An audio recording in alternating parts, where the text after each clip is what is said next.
ကျွန်တော်တို့အားလုံးတနေ့နေ့မှာမလွဲမသွေရင်ဆိုင်ရမယ်တဘာဝတရားတစ်ခုအကြောင်းကိုတွေးတောဆင်ခြင်မိစေချင်ပါတယ်။အဲ့ဒါကတော့မမြဲချင်းတရားရဲ့တည်ချင်းတရားပဲဖြစ်ပါတယ်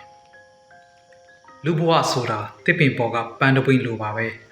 ။မနက်ခင်းနေအောင်အောက်မှာလမ်းဆန်းစွာပွင့်လန်းနေပေမဲ့အချိန်တန်ညနေခင်းရောက်လာရင်တော့ညှိုးနွမ်းကြွေလွတ်သွားရစမြဲပါ။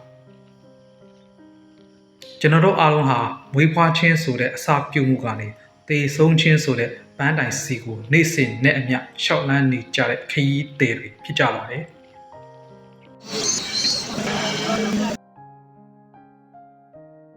ကျွန်တော်တို့နေ့စဉ်ဘဝမှာအလုပ်တွေပူပင်သောကတွေပျော်ရွှင်မှုတွေကြားမှာနှိမ့်မွန်းပြီးတည်ခြင်းတရားကိုမေ့လျော့နေတတ်ကြတယ်။မနှက်ဖြန်ဆိုတာအမြဲတမ်းရှိနေအောင်မယ်လို့ထင်မှတ်ပြီးအသက်ရှင်နေကြတာများပါတယ်။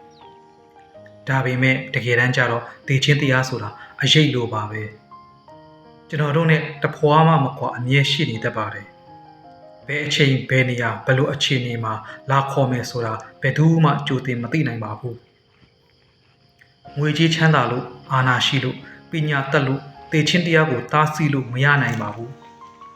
အသက်ရှူသွင်းပြီးပြန်မထုတ်နိုင်တာနဲ့တင်ဘဝတစ်ခုဟာပြီးဆုံးသွားနိုင်လောက်အောင်သက်ရှိတွေရဲ့ရက်တည်မှုဟာအလွန်ကိုနှုတ်နယ်လွန်လာပါတယ်ဒါဆိုရင်တေချင်းတရားကိုတွေးပြီးကြောက်ရွံ့ဆိုးရိမ်နေရမှာလားလုံးဝမဟုတ်ပါတေချင်းတရားကိုအမြဲတတိယနေခြင်းကကျွန်တော်တို့ကိုပို့ပြီးတန်ဖိုးရှိရှိနေထိုင်တတ်ဖို့တင်ခန်းစာပေးတာပါကို့မှာအချိန်တွေအကန့်အသတ်ပဲရှိတော့တယ်ဆိုတာသိလာတဲ့အခါကိုဘီနာကချေရတဲ့သူတွေကိုပို့ပြီးအချိန်ပေးဂရုစိုက်လာတတ်တယ်မလိုအပ်တဲ့အညို့အတေးအာနာတတွေမနာလိုဝင်တူမှုတွေကိုရှော့ချနိုင်လာတယ်တတိထားခဲ့ရမယ့်ရုပ်ဝတ္ထုတွေနောက်ကိုအလွန်အမင်းလိုက်နေမယ့်အစားကိုယ့်ရဲ့အချိန်တွေကိုသူတစ်ပါးအကျိုးရှိမဲ့နေရာတွေမှာပို့ပြီး